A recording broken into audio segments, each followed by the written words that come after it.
মেধাবীদের পাশে রাশিক প্রশাসক, 12 শিক্ষার্থীকে 5,000 টাকা করে উপহার। মোহাম্মদ আলাউদ্দিন মণ্ডল, সহবার্তা সম্পাদক, রাজশাহী। দেশের প্রত্যয় নিউজ ডেস্ক।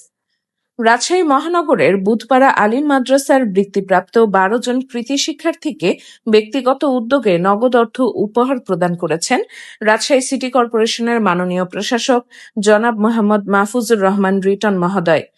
আসল ফল থেকে তৈরি, সম্পূর্ণ প্রিজারভেটিভ মুক্ত ফ্রুটিকা। চমকেই মনে জাগে এক পিওর অনুভূতি। পিওর মানেই ফ্রুটিকা।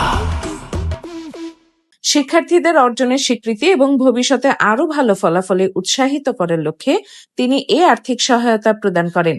রবিবার 5 জুলাই বিকেলে নগর ভবনে 12 জন কৃতি শিক্ষার্থীর প্রত্যেকের হাতে 5,000 টাকা তুলে দেন রাশিক প্রশাসক মোহাম্মদ মাহফুজুর রহমান রিটন মহোদয়। এ সময় তিনি বলেন, মেধাবী শিক্ষার্থীরাই দেশের ভবিষ্যৎ। তাদের শিক্ষা ও নৈতিক বিকাশে সমাজের সকলের এগিয়ে আসা প্রয়োজন।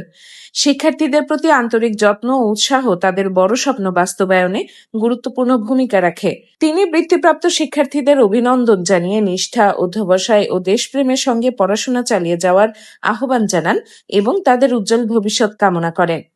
বুধপাড়া আলিম মাদ্রাসার কৃতি শিক্ষার্থীরা হলেন সাইয়েদুল আবরার সাইফ, আব্দুল্লাহ আল মাহি, সিরাতুল মুরসালিন সিরাত, তাসাউফ আহমদ, রাফিয়া আক্তার রুকু, শাহরিন আক্তার রিমি, আব্দুল্লাহ আল আতিব, মোহাম্মদ মর্তুজা, জাহিন মুরসালিন, ফয়সাল মাহমুদ, মোহাম্মদ ইশতিয়াক, আব্দুর রহমান। এ সময় বুধপাড়া আলিম মাদ্রাসার অধ্যক্ষ আব্দুল করিম সিদ্দিকী সহ অন্যান্য শিক্ষকবৃন্দ উপস্থিত ছিলেন। উল্লেখ্য, গত 25 জুন বুধপাড়া আলিম মাদ্রাসা ভবনের নতুন 4র্থ তলার উদ্বোধন, বৃত্তিপ্রাপ্ত কৃতি শিক্ষার্থীদের সংবর্ধনা এবং বৃক্ষরোপণ কর্মসূচিতে প্রধান অতিথি হিসেবে উপস্থিত ছিলেন রাশিক প্রশাসক মোহাম্মদ মাহফুজুর রহমান রিটন।